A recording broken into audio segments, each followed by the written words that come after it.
Good evening, everybody. As all of you know, a few minutes ago, the grand jury deliberating the death of Michael Brown issued its decision.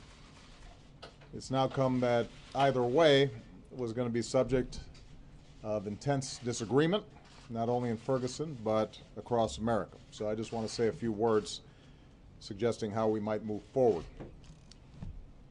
First and foremost, we are a nation built on the rule of law. And so we need to accept that this decision was the grand jury's to make. There are Americans who agree with it, and there are Americans who are deeply disappointed, even angry. It's an understandable reaction. But I join Michael's parents in asking anyone who protests this decision to do so peacefully. Let me repeat Michael's father's words. Hurting others or destroying property is not the answer.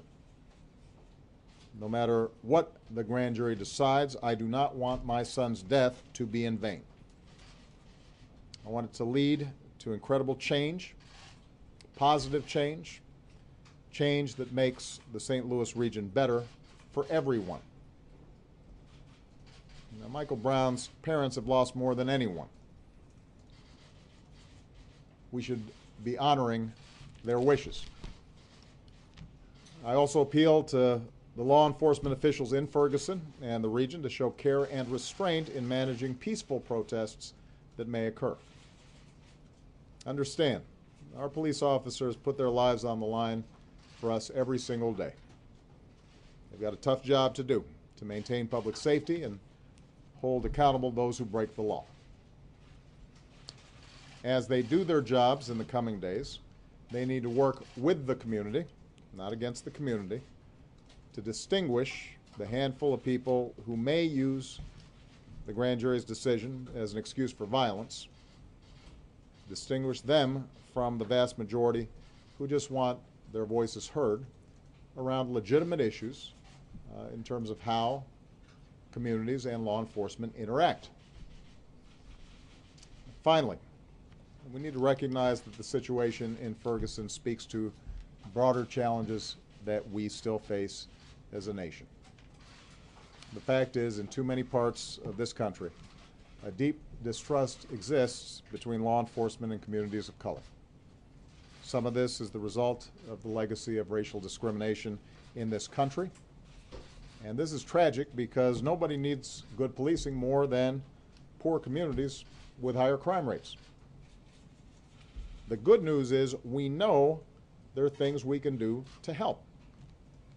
And I've instructed Attorney General Holder to work with cities across the country to help build better relations between communities and law enforcement. That means working with law enforcement officials to make sure their ranks are representative of the communities they serve. We know that makes a difference. It means working to train officials so that law enforcement conducts itself in a way that is fair to everybody. It means enlisting the community actively on what should be everybody's goal, and that is to prevent crime. And there are good people on all sides of this debate, as well as in both Republican and Democratic parties, that are interested not only in lifting up best practices, because we know that there are communities who've been able to deal with this in an effective way, but also who are interested in working with this administration and local and state officials to start tackling much needed criminal justice reform. So those should be the lessons that we draw from these tragic events. We need to recognize that this is not just an issue for Ferguson. This is an issue for America. We have made enormous progress in race relations over the course of the past several decades. I have witnessed that in my own life, and to deny that progress, I think, is to deny America's capacity for change. But what is also true is that there are still problems, and communities of color aren't just making these problems up. Separating that from this particular decision there are issues in which the law too often feels as if it is being applied in a discriminatory fashion. I don't think that's the norm. I don't think that's true for the majority of communities or the vast majority of law enforcement officials, but these are real issues. And we have to lift them up and not deny them or try to tamp them down. What we need to do is to understand them and figure out how do we make more progress. And that can be done. That won't be done by throwing bottles. That won't be done by smashing car windows. That won't be done by using this as an excuse to vandalize property, and it certainly won't be done by hurting anybody. To those in Ferguson, there are ways of channeling your concerns constructively, and there are ways of channeling your concerns destructively. Michael Brown's parents understand what it means to be constructive. The vast majority of peaceful protesters, they understand it as well. Those of you who are watching tonight understand that there's never an excuse for violence, particularly when there are a lot of people in goodwill out there who are willing to work on these issues. On the other hand, those who are only interested in focusing on the violence and just want the problem to go away need to recognize that we do have work to do here, and we shouldn't try to paper it over. Whenever we do that, the anger may momentarily subside, but over time it builds up, and America isn't everything that it could be. And I am confident that if we focus our attention on the problem and we look at what has happened in communities around the country effectively, then we can make progress not just in Ferguson, but in a lot of other cities and communities around the country. Okay? Mr. President, will you go to Ferguson when things settle down there? Well, let's take a look and see how things are going.